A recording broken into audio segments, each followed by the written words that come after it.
As I'm still working on the A2 CFC, just a very quick video today just to update you on the confusion over whether or not the Mini or the Mini 2 can continue to be flown in towns and cities after the 2-year transition period is up.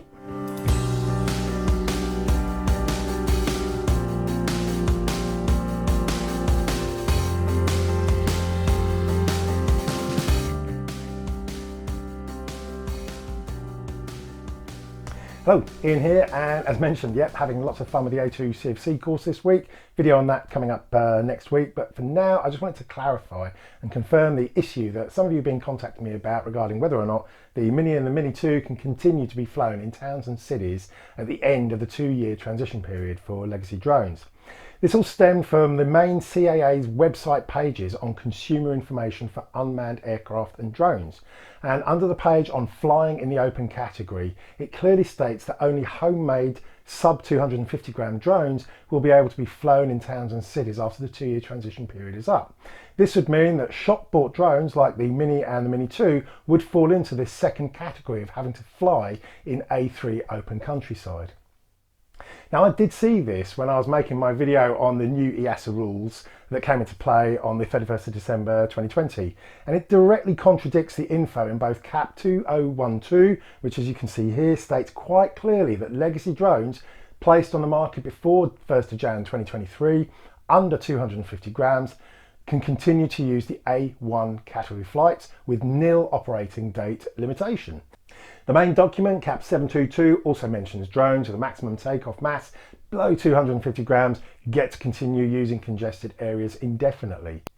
So I contacted the CAA pointing out the contradiction of the different sources of information and asked them to confirm that surely the CAP documents would have precedence over a web page.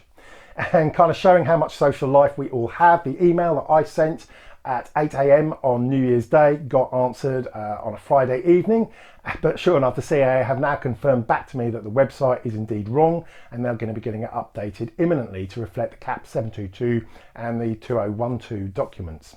As of today, it's still showing the old information, but hopefully it will be updated in the next few days. Either way, I hope that's cleared up any doubt that some of you had. To be clear, the Mini and the Mini 2 will continue to be able to be flown in A1 flights inside congested areas, residential, commercial, industrial and recreational areas. It'll be able to be flown up to and over uninvolved people, and crucially it will definitely be able to continue to be flown like that when the 2-year transition period ends for larger legacy drones. That's going to end at the end of 2022. Mini and the Mini 2 will not be restricted to open countryside. They will be able to carry on flying in those types of flights. So again, that kind of backs up what I said the other week. At the moment, for me, the Mini and the Mini 2 are genuinely the most flexible drones you can get for flying under the new classifications. It really is an amazing little exemption they've got, and I for one will be making full use of the Mini 2 in the upcoming year.